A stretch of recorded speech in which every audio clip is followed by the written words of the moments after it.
Cool's record collection. Party on. Creedence Clearwater Revival.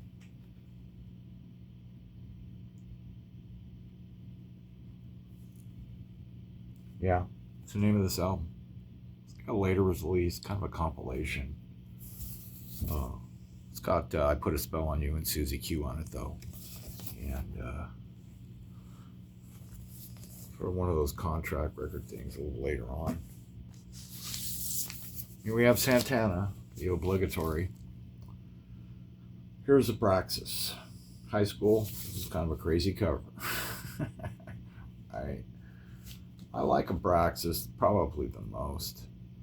The first of Santana is where my heart is. I don't, guy was became like a great statesman of rock and knew a lot about music and was a nice guy and everything. I lived a few blocks from where he grew up at in San Francisco in the Mission District. It was always a big deal living in San Jose and all that.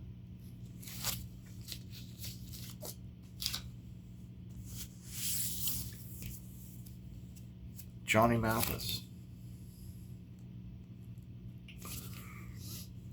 Kind of tend to think of my parents and stuff, had this record, of course. But later on, Sunnyvale, Foothill Junior College, beautiful auditorium, I saw Johnny Mathis, and he opened up with Chances Are, and his second song was Wonderful, Wonderful. By the time he finished that, there wasn't a dry eye in the place.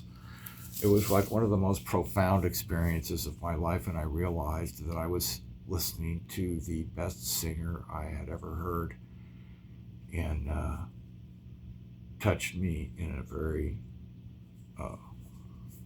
profound way. Johnny Mathis. Yeah. Johnny Mathis. He's from Palo Alto. He's kind of a local guy.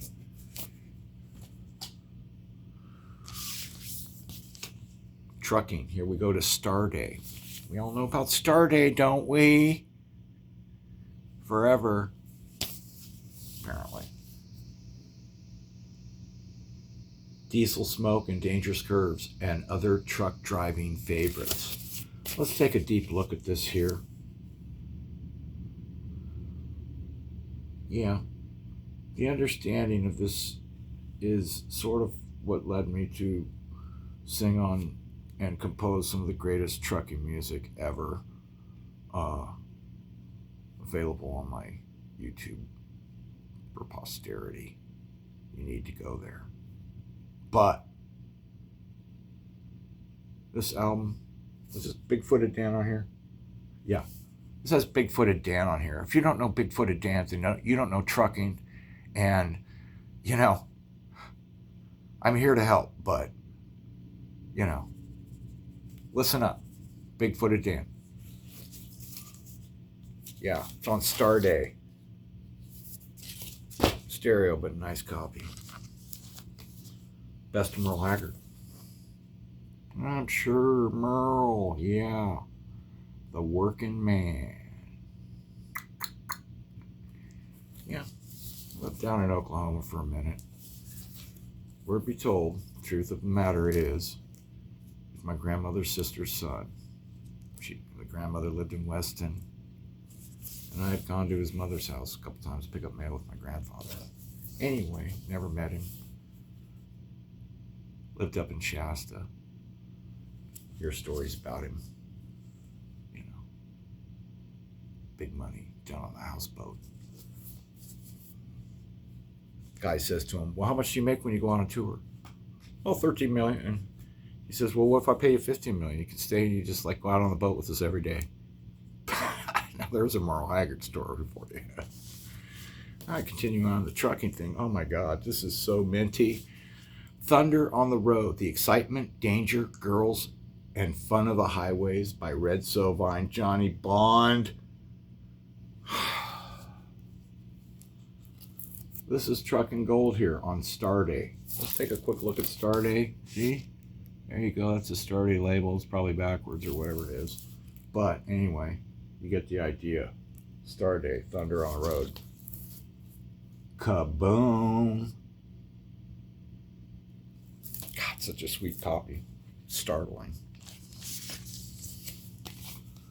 5 Queens of Country Music, Nashville, which is a subsidiary of Starday. Yeah, Walking After Midnight. It's a compilation. Melba Montgomery, who's a, they don't talk about her too much, but she's a fantastic singer. And if you're into country music, you just really can't go you shouldn't go any much farther without really keeping that in your mind, that you need to know who Melba Montgomery is. We got Dottie West on here, Patsy. But Melba Montgomery was the name I discovered here. The Queens of Country. Yeah. Whew. Nice condition. I know. Here's one. Jimmy Smith, The Boss. Jimmy Smith is one of my favorite jazz musicians in my life. He was the first one that brought jazz music on an organ to the world in a big manner, and it became, an accepted way. I mean, the man was just brilliant. Strangers in Paradise and his extrapolations on that. Not enough can be said about Jimmy Smith. People who, do this stuff, of course, know Jimmy Smith, but I know him very well, and I have a lot of his records, and we'll get to him. But Jimmy Smith is essential. If you care about jazz at all.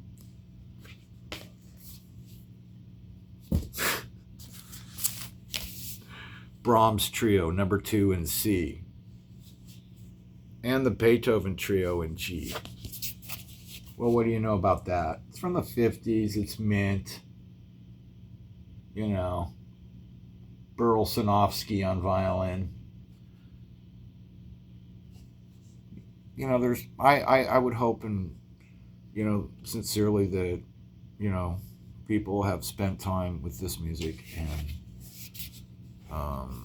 at some point in their life, they were lucky they went through certain phases of it and weaved in and out of all of it, as I did.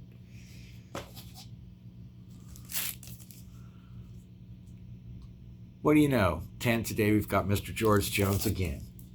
The original Love Bug himself. There it is. Love Bug. One of the most important country songs there ever was. You think I'm kidding? No, I'm not. I know everybody knows that, but just in case you don't, I'm here to help. Fool's Record Collection. We'll see you next time around.